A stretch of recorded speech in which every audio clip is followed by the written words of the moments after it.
नमस्कार साथियों, स्वागत है आपका दृष्टि आईएएस की इस नई वीडियो में। जैसा कि आप लोग जानते हैं, जून महीने में यूपीएससी आईएएस की प्रारंभिक परीक्षा होने वाली है और उस प्रारंभिक परीक्षा की तैयारी आपकी संपूर्णता प्राप्त कर सके, उसके विभिन्न पक्षों की करंट घटनाओं से संबंधित तैयारी आपकी महत्वपूर्ण हो सके, उस पर आपकी पकड़ हो सके, इसी को ध्यान में रखते हुए हमने एक प्रोग्राम की एक सीरीज की शुरुआत की है जिसका नाम है target UPSC prelims 2024 current affairs MCQs practice series. इस सीरीज के अंतर्गत हम विभिन्न सेक्शन से संबंधित कुछ प्रश्नों को लेकर के आपके सामने आते हैं ताकि आपकी तैयारी लगातार अपडेट होती रहे, आपकी तैयारी प्रश्नों के माध्यम से लगातार मूल्यांकित होती रहे और उस मूल्यांकन के आधार पर आप अपनी तैयारी में जो भी सुधार हो सकता हो उस सुधार को कर सके। आज का हमारा जो प्रोग्राम है ये एनवायरमेंट खंड से संबंधित रहेगा। इस एनवायरमेंट खंड की तैयारी आज हम करेंगे कुछ प्रश्नों के माध्यम से। तो चलिए आज के प्रोग्राम की शुरुआत करते हैं और आज का पहला प्रश्न देखते हैं। आज का पहला प्रश्न है, निम्नलिखित में से कौन सा कथन गलत है? आपको गलत कथन बताना है। पहला कथन है, तटीय एवं नदी प्रदूषण के परिप्रेक्ष्य में 7वीं पंचवर्षीय योजना क्रांतिकारी परिवर्तन था। दूसरा कथन है, जलीय खाद्य श्रृंखला है फाइटोप्लैंक्टन, छोटे क्रस्टेशियन, जंतु प्लैंक्टन, परभक्षी कीट, छोटी मछली, बड़ी मछली, किंगफिशर या मगरमच्छ। तीसरा कथन है, जलीय पौधों को हाइड्रोफाइट्स कहा जाता है एवं इनमें वायु संचित करने वाले पैरेनकाइमा को एरेनकाइमा कहा जाता है। इससे ये पौधे पानी में सहजता से टिक पाते हैं।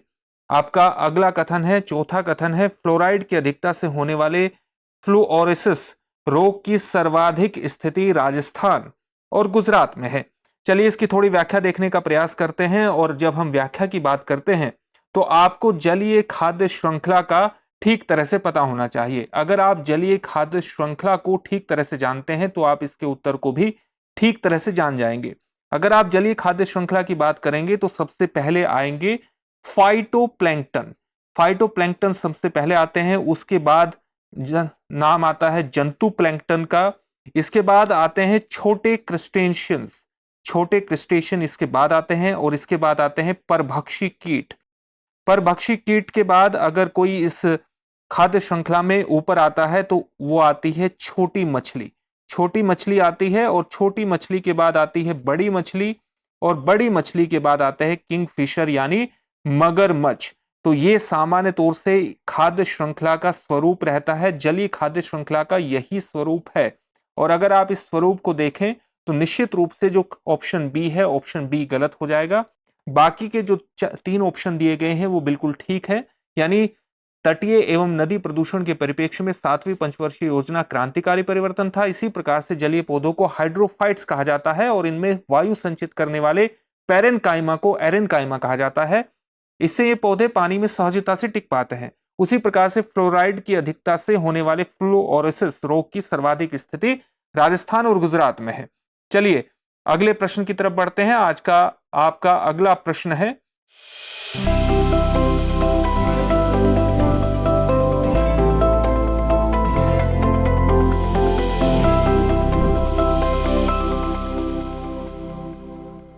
अगला प्रश्न होगा, निम्नलिखित में से कौन सा कथन सत्य है?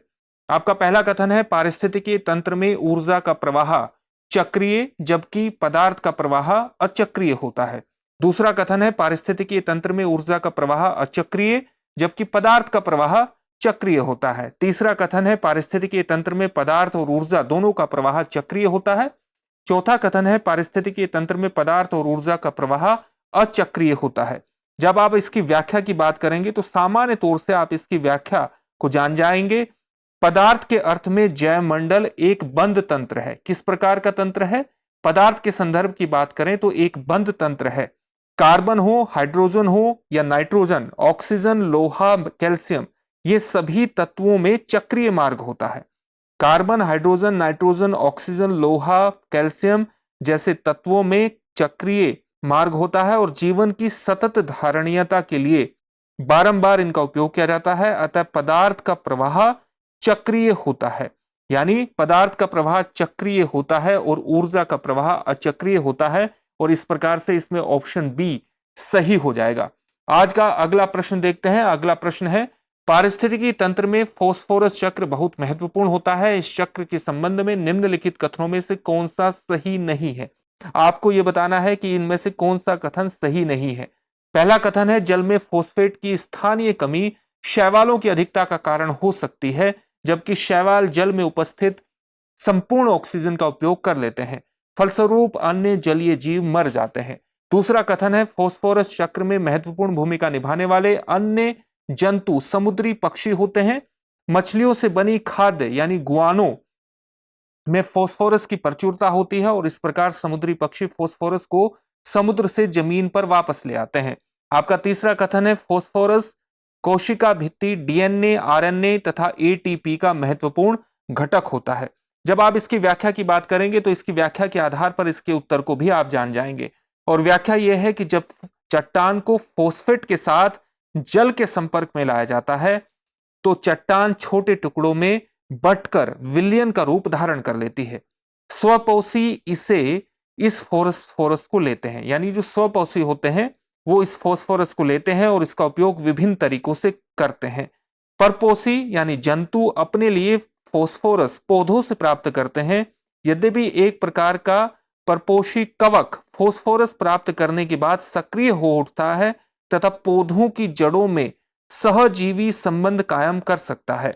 अगर एक और महत्वपूर्ण तथ्यों पर प्रकाश डालें तो फॉस्फेट की स्थानीय अधिकता जल में शैवालों की वृद्धि का कारण होती है, यानी फॉस्फेट की स्थानीय अधिकता शैवालों की वृद्धि का कारण हो सकती है, लेकिन यहां पर लिखा है जल फॉस्फेट की स्थानीय कमी शैवालों की अधिकता का कारण हो सकती है। इसके आगे अगर हम कुछ बात करें तो वो ये है कि शैवाल जल में संपूर्ण ऑक्सीजन का उपयोग कर सकते हैं तथा अन्य जलीय जंतुओं को मार सकते हैं।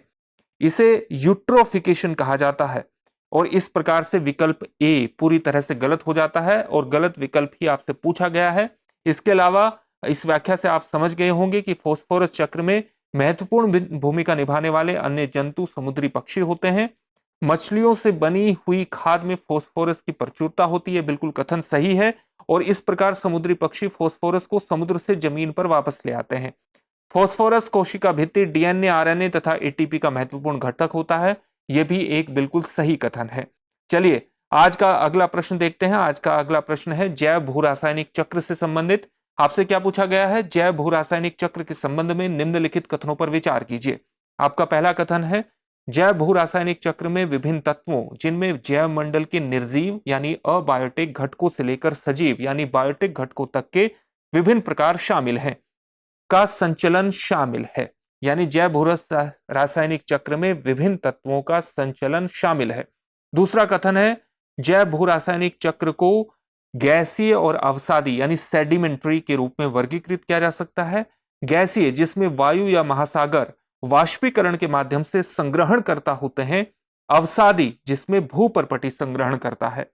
एक प्रमुख पारितंत्र के सजीव घटकों के बने रहने के लिए जैव भू रासायनिक चक्र प्रकृति में मौजूद होता है। सभी रासायनिक तत्व जिनमें सजीव कोशिकाएं बनी होती हैं का निरंतर पुनर्चक्रण होना आवश्यक है।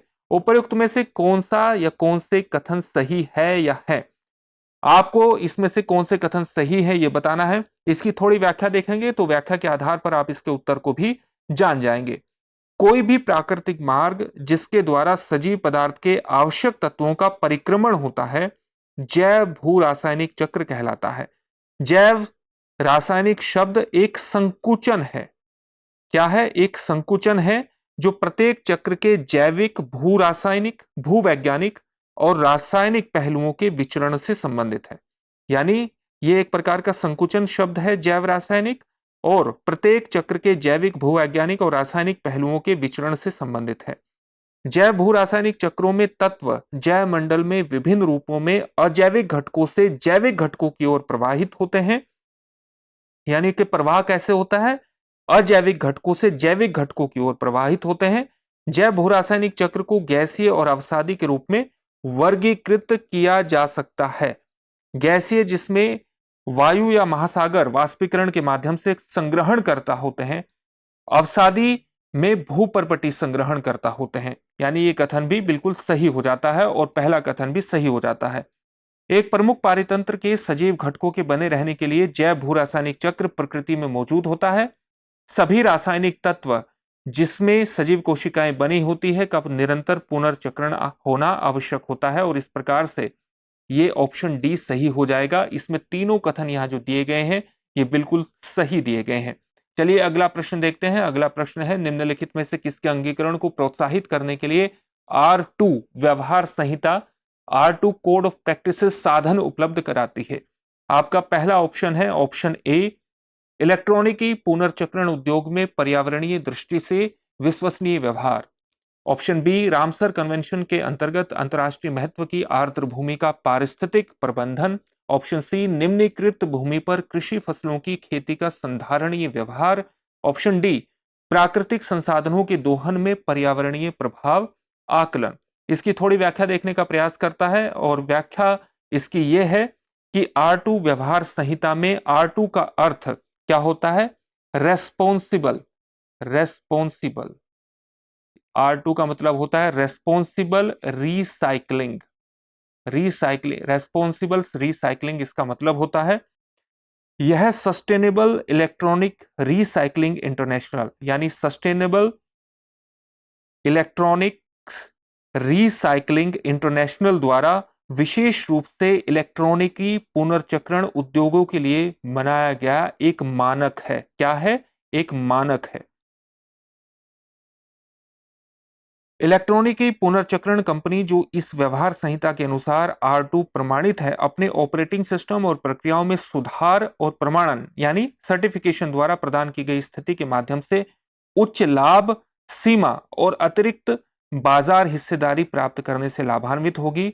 एक R2 प्रमाणित कंपनी यानी रेस्पॉन्सिबल रिसाइकलिंग प्रमाणित कंपनी अपने ग्राहकों को आश्वस्त करने में सक्षम होगी कि वह पर्यावरण एक्टिविस्ट, सार्वजनिक स्वास्थ्य और डेटा सुरक्षा की रक्षा के लिए अपनी सुविधा पर उचित उपाय करती है। तो इस प्रकार से इस व्याख्या से आप समझ गए होंगे कि ऑप्शन ए इसमें बिल्कुल सही हो जाता है।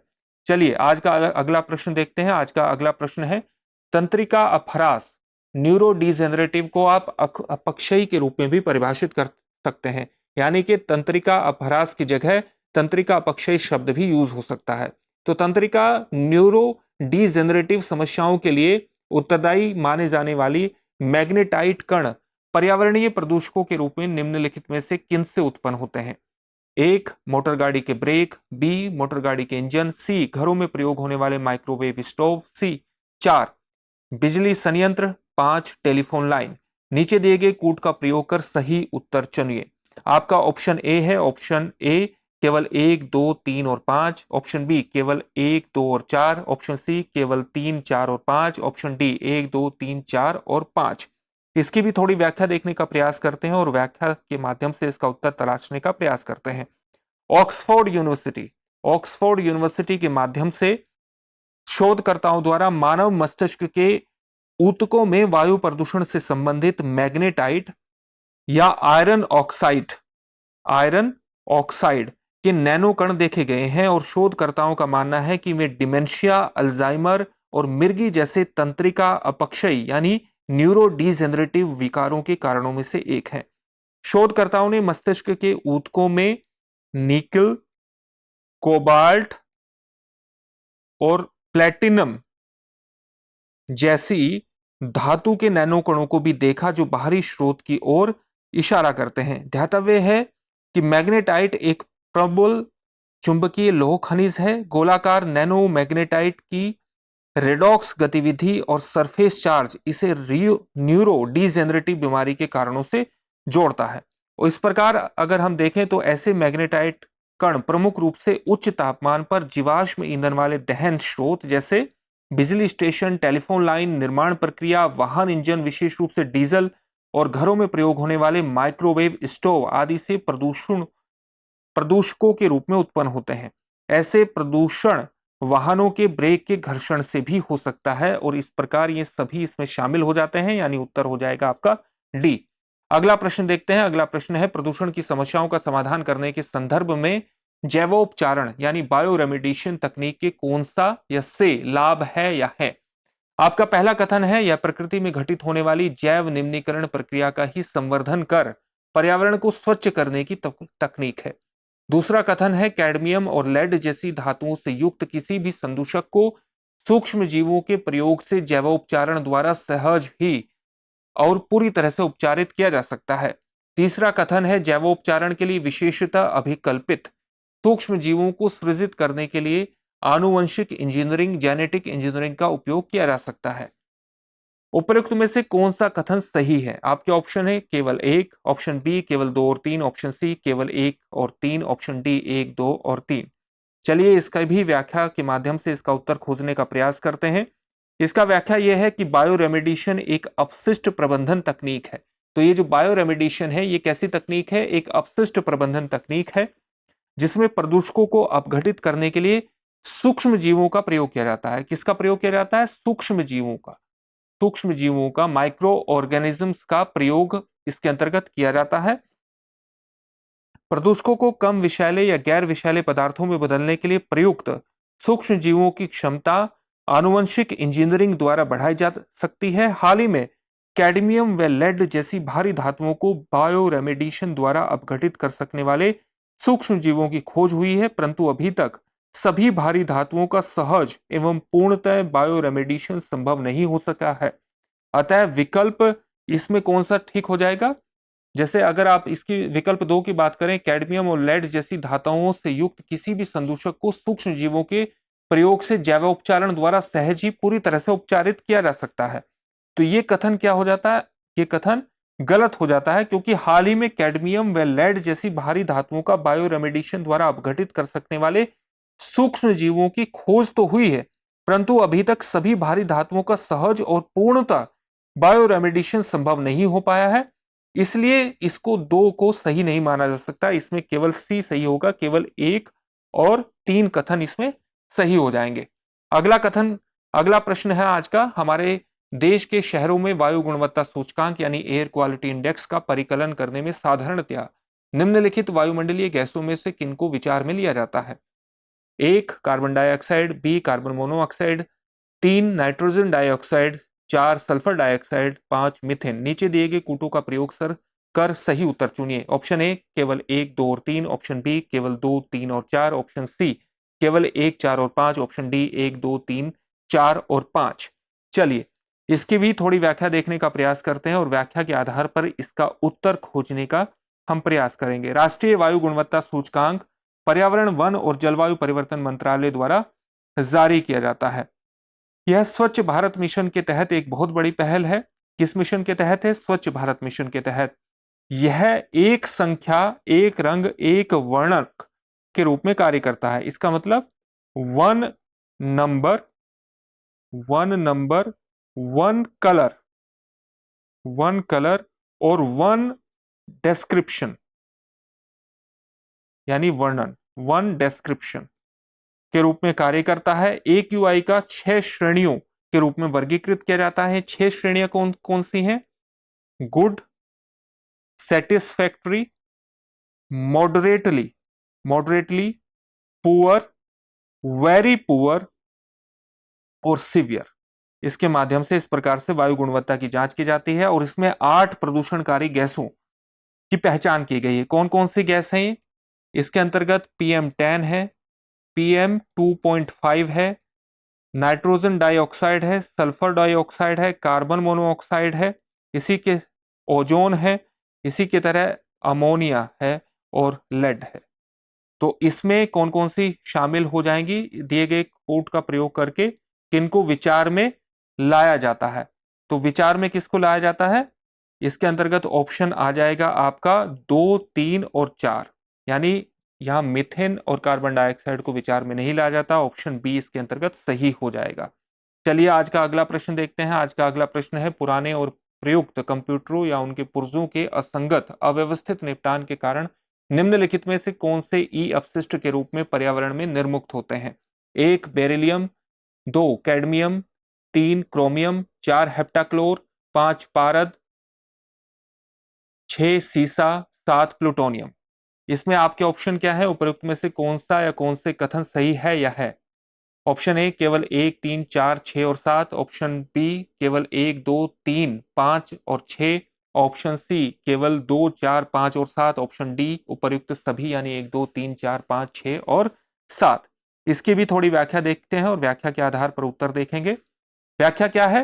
व्याख्या यह है कि पुराने इलेक्ट्रॉनिक सामान एवं उनके पुर्जों के अव्यवस्थित निपटान से बेरिलियम, कैडमियम, क्रोमियम, पारा, सीसा आदि ई अपशिष्ट के रूप में वातावरण में निर्मुक्त होते हैं।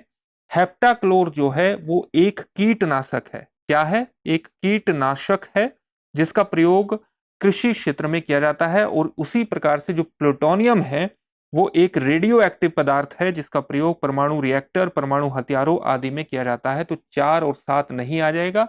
और इसके अंतर्गत 4 और 7 कौन से ऑप्शन में निकल रहे हैं? ऑप्शन बी में निकल रहे हैं और इसलिए ऑप्शन बी इसका सही उत्तर हो जाएगा। अगला प्रश्न देखते हैं। अगला प्रश्न है समुद्री प्रदूषण की रोकथाम के लिए किए गए अंतर्राष्ट्रीय समझौते मारपोल यानी मरीन पॉल्यूशन के संदर्भ में दिए गए कथनों पर विचार करें। पहला कथन है इसे वर्ष 2010 में अंतर्राष्ट्रीय समुद्री संगठन द्वारा अपनाया गया। दूसरा कथन है यह समझौता जलयानों द्वारा बढ़ते वायु प्रदूषण की रोकथाम से संबंधित है। तीसरा कथन है भारत इस संधि का हस्ताक्षरकर्ता देश है। नीचे दिए गए कूट का प्रयोग कर सही उत्तर चुनिए। ऑप्शन ए केवल 1, ऑप्शन बी केवल 2 और 3, ऑप्शन सी 1 और 3, ऑप्शन डी 1, 2 और 3।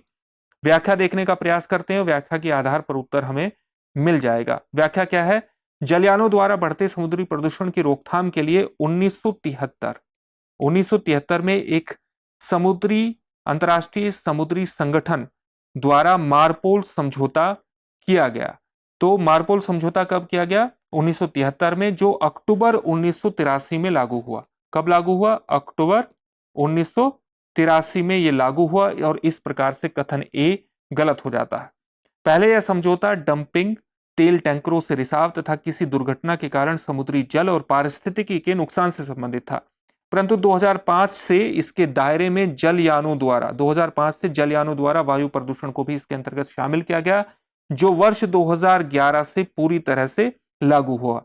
भारत इसका एक हस्ताक्षरकर्ता देश है। तो 2 और 3 इसमें सही हो जाएंगे, यानी आपका सही उत्तर होगा केवल 2 और 3, ऑप्शन बी। ये आज के कुछ प्रश्न थे। चलिए आज का अभ्यास प्रश्न भी देखते हैं। आज का अभ्यास प्रश्न है जल प्रदूषण और इसके उपचार के संदर्भ में निम्नलिखित में से कौन सा या कौन से कथन सही है या है।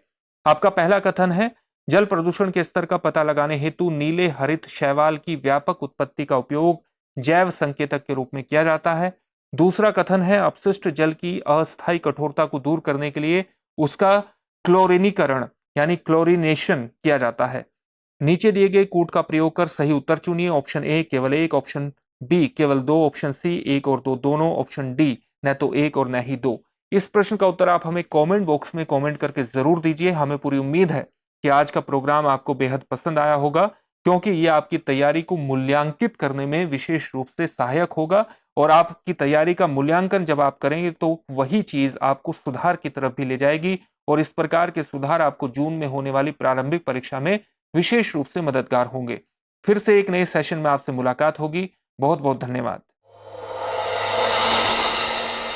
डियर व्यूअर्स, अपने एग्जाम की तैयारी को और बेहतर करने के लिए हमारे चैनल को लाइक, शेयर और सब्सक्राइब करना न भूलें।